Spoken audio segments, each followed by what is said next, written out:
Bienvenidos a Literary Compass. En esta ocasión toca iniciar una nueva saga de videos que tratará sobre Julio Verne. Estaremos hablando sobre su contexto de vida, sobre sus obras más importantes, sobre el impacto que tuvo en su época y también en nuestra época por medio de su literatura, así como los viajes y las amistades que transformaron su obra literaria. De momento vamos a enfocarnos en analizar su línea de tiempo de principio a fin para entender de lleno su contexto. Y empezamos. Julio Verne nace en 1828 en Nantes. Esta ciudad poseía uno de los principales puertos franceses de la época, un lugar animado siempre por el comercio marítimo. Podemos suponer que de ahí surge el deseo de Julio Verne de convertirse en marino. En 1844 empieza su educación en el Liceo Real de Nantes, siguiendo el consejo de su padre y la indicación de abandonar cualquier deseo de aventura. En esta etapa comienza a redactar poemas en prosa. Es en 1847 que sufre un desengaño amoroso a causa de su prima Carolina. Verne era 2 años menor que ella y se esforzaba por demostrarle lo mucho que disfrutaba de su compañía. Sin embargo, ella terminó comprometida con alguien más. Conoce a los Dumas en 1849, quienes le respaldan un año más tarde en el estreno de Las pajas rotas.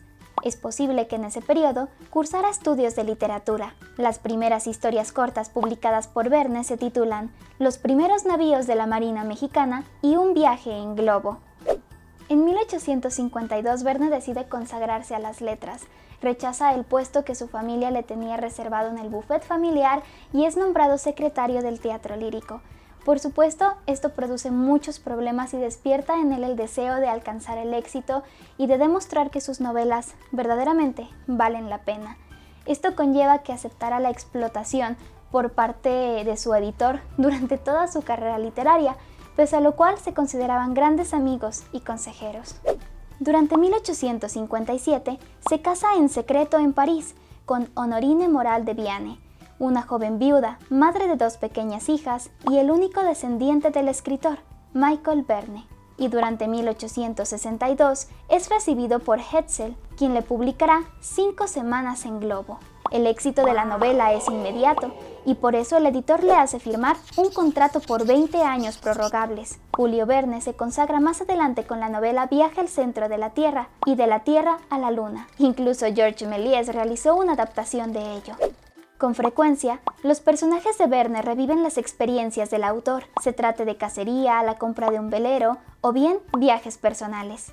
Verne comprende que tendrá que conformarse con un estilo de vida dictado por la burguesía, que las aventuras que tanto anhelaba no estarán a su alcance, y es por eso que escribir se convierte en algo indispensable para él.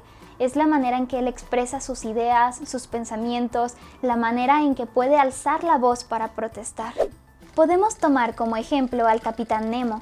Los críticos de Verne han señalado que este personaje refleja rasgos y parte del carácter de su creador, describiéndose a sí mismo de la siguiente manera: no soy lo que usted llama un hombre civilizado. He roto por completo con la sociedad por razones que yo solo tengo el derecho de apreciar.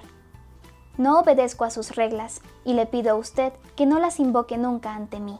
Durante la Guerra Franco-Prusiana, en 1870, es movilizado como soldado guardacostas y después nombrado Caballero de la Legión de Honor. Continúa el éxito de sus novelas, sin embargo, este hecho no despierta la avaricia del autor, sino todo lo contrario.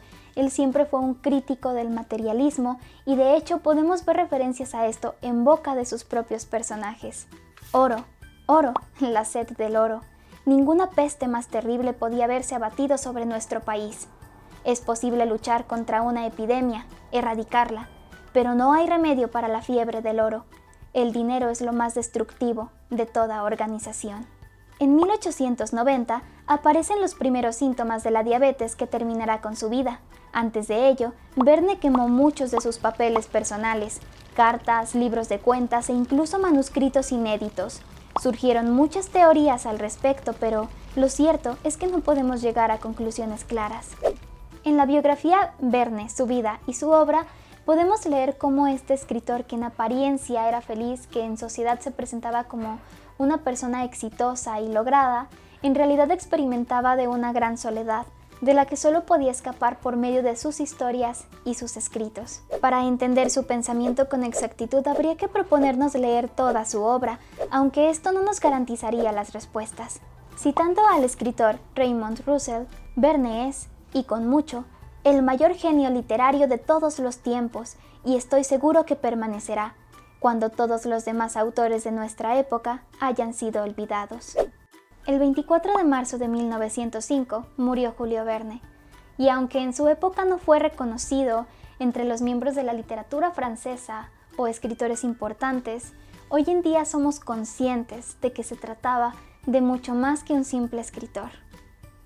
Chicos, espero que disfrutaran de este video, de este recorrido por la línea de tiempo de Julio Verne.